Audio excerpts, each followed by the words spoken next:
नमस्कार हरि प्रेमियों, माइंडफुल भक्ति चैनल में आपका स्वागत है। हरि प्रेमियों, कैसे हैं आप? उम्मीद है आप सब अच्छे होंगे। आइए आज का प्रसंग शुरू करते हैं। आज का प्रसंग है सीता जी की निंदा करने वाले धोबी का पूर्व जन्म का वृत्तांत। हरि प्रेमियों, वीडियो को अंत तक जरूर देखना। अगर आप चैनल पर नए हैं तो प्लीज़ सब्सक्राइब करें और बेल आइकॉन को ज़रूर दबाएं ताकि आप तक हमारे सारे नोटिफिकेशन पहुंचते रहें। हरि प्रेमियों, आइए जानते हैं। मिथिला नाम की नगरी में महाराज जनक राज्य करते थे। उनका नाम था शीरध्वज। एक बार वे यज्ञ के लिए पृथ्वी जोत रहे थे। उस समय फाल से बनी गहरी रेखा द्वारा एक कुमारी कन्या का प्रादुर्भाव हुआ। रति से भी सुंदर कन्या को देखकर राजा को बड़ी प्रसन्नता हुई और उन्होंने उस कन्या का नाम सीता रख दिया।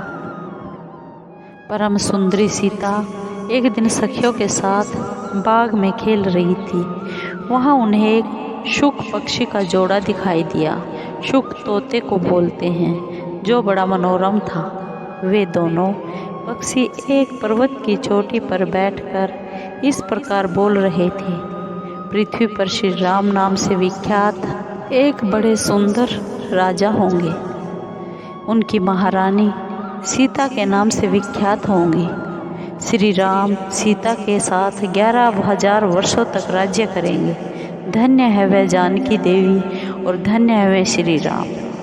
तोते को ऐसी बातें करते देख सीता ने यह सोचा कि ये दोनों मेरे ही जीवन की कथा कह रहे हैं। इन्हें पकड़कर सभी बातें पूछूं। ऐसा विचार कर उन्होंने अपनी सखियों से कहा, यह पक्षियों का जोड़ा बहुत सुंदर है। तुम लोग चुपके से जाकर इसे पकड़ लाओ। मेरा इनसे खेलने का मन कर रहा है। सखियाँ उस पर्वत पर गई और दोनों सुंदर पक्षियों को पकड़ लाई। सीता उन पक्षियों से बोली, तुम दोनों बहुत ही सुंदर हो। देखो, डरना नहीं। बताओ तुम कौन हो और कहाँ से आए हो? राम कौन है और सीता कौन है? तुम्हें उनकी जानकारी कैसे हुई? सारी बातों को जल्दी जल्दी बताओ। डरो मत। अपने मन में किसी प्रकार का भी भय मत करो। सीता जी के इस प्रकार पूछने पर दोनों पक्षी सब बातें बताने लगे। देवी, वाल्मीकि नाम से विख्यात एक बहुत बड़े महर्षि हैं। हम दोनों उन्हीं के आश्रम में रहते हैं। महर्षि ने रामायण नाम का एक ग्रंथ बनाया है, जो सदा मन को प्रिय जान पड़ता है। बहुत ही रसीला है। उन्होंने शिष्यों को उस रामायण का अध्ययन भी कराया है। रामायण का कलेवर बहुत बड़ा है। हम लोगों ने उसे पूरा सुना है। राम और जानकी कौन है, इस बात को हम बताते हैं तथा इसकी भी सूचना देते हैं कि जानकी के विषय में क्या क्या बातें होने वाली है। तुम ध्यान देकर सुनो। महर्षि ऋष्यशृंग के द्वारा कराए हुए पुत्रेष्टि यज्ञ के प्रभाव से भगवान विष्णु, राम, लक्ष्मण, भरत और शत्रुघ्न ये 4 शरीर धारण करके प्रकट होंगे। देवांगनाएं भी उनकी उत्तम कथा का गान करेंगी। श्री राम महर्षि विश्वामित्र के साथ भाई लक्ष्मण सहित हाथ में धनुष लिए मिथिला पधारेंगे। उस समय वहाँ वे शिवजी के धनुष को तोड़ेंगे और अत्यंत मनोहर रूप वाली सीता को अपनी पत्नी के रूप में ग्रहण करेंगे। फिर उन्हीं के साथ श्री राम अपने विशाल राज्य का पालन करेंगे। ये तथा और भी बहुत सी बातें वहाँ हमारे सुनने में आई हैं। हे सुंदरी, हमने तुम्हें सब कुछ बता दिया। अब हम जाना चाहते हैं। हमें छोड़ दीजिए। पक्षियों की ये अत्यंत मधुर बातें सुनकर सीता जी ने उन्हें मन में धारण किया और पुनः उन दोनों से पूछा, राम कहाँ होंगे? वे किसके पुत्र हैं और कैसे वे आकर जानकी को ग्रहण करेंगे?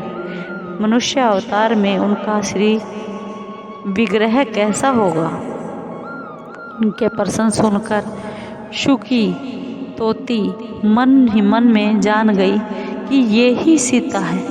उन्हें पहचान कर वह सामने आ उनके चरणों में गिर पड़ी और बोली, श्री राम जी का मुख कमल की कली के समान सुंदर होगा, नेत्र बड़े बड़े तथा खिले खिले, नासिका ऊंची पतली और मनोहारिणी होगी, भुजाएं घुटनों तक, गला शंख के समान होगा, वक्षस्थल उत्तम व चौड़ा होगा, उसमें श्रीवत्स का चिन्ह होगा।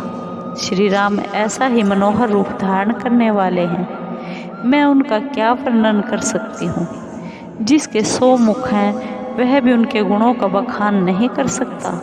फिर हमारे जैसे पक्षियों की औकात ही क्या है।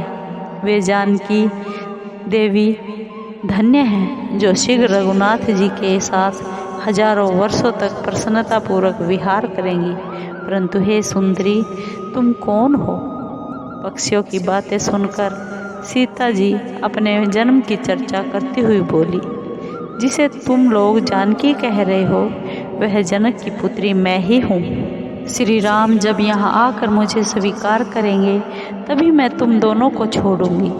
तुम इच्छा अनुसार खेलते हुए मेरे घर में सुख से रहो और डरो मत। यह सुनकर सुकी ने जानकी से कहा, साध्वी, हम वन के पक्षी हैं, हमें तुम्हारे घर में सुख नहीं मिलेगा। मैं गर्भिणी हूँ, अपने स्थान पर जाकर बच्चे पैदा करूँगी, उसके बाद फिर यहाँ आ जाऊँगी। उसके ऐसा कहने पर भी सीता जी ने उसे नहीं छोड़ा। तब उसके पति ने कहा, सीता, मेरी भार्या को छोड़ दो, यह गर्भिणी है। जब यह बच्चों को जन्म दे लेगी तब इसे लेकर फिर तुम्हारे पास आ जाऊँगा। तोते के ऐसा कहने पर जानकी माता ने कहा, महामते, तुम आराम से जा सकते हो, मगर यह मेरा प्रिय करने वाली है, मेरा भला करने वाली है, चाहने वाली है। मैं इसे अपने पास बड़े सुख से रखूंगी। जब सीता जी ने उस सुकी को छोड़ने से मना कर दिया तब वह पक्षी अत्यंत दुखी हो गया।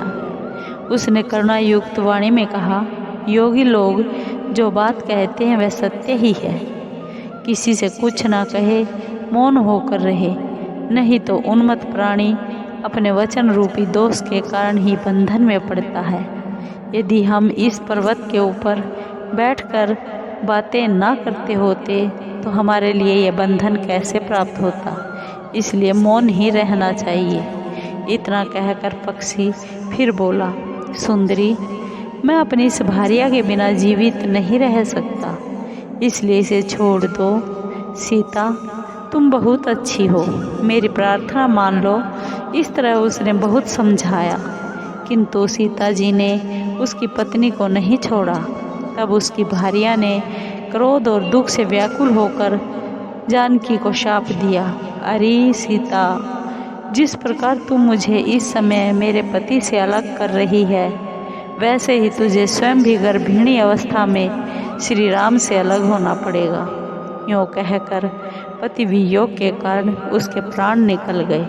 उसने श्री राम जी का स्मरण तथा पुनः पुनः राम नाम उच्चारण करते हुए प्राण त्याग किया था। इसलिए उसे ले जाने के लिए एक सुंदर विमान आया और वह पक्षिणी तोती उस पर बैठकर भगवान के धाम को चली गई। भार्या की मृत्यु हो जाने पर पक्षी शोक से आतुर होकर बोला, मैं मनुष्यों से भरी श्री राम की नगरी अयोध्या में जन्म लूँगा तथा मेरे ही वाक्य से इसे पति की वियोग का भारी दुख उठाना पड़ेगा। यह कहकर वह चला गया। क्रोध और सीता जी का अपमान करने के कारण उसका धोबी की योनि में जन्म हुआ। उस धोबी के कथन से ही सीता जी निंदित हुई और उन्हें पति से वियुक्त होना पड़ा, दूर हो जाना पड़ा। धोबी के रूप में उत्पन्न हुए उस तोते का शाप ही सीता का पति से विच्छोह कराने में कारण हुआ और वे वन में गई। हरि प्रेमियों, आपको ये कथा कैसी लगी? अगर आपको अच्छी लगी हो तो प्लीज़ लाइक कीजिए, शेयर कीजिए, सब्सक्राइब कीजिए और कमेंट ज़रूर कीजिए। धन्यवाद।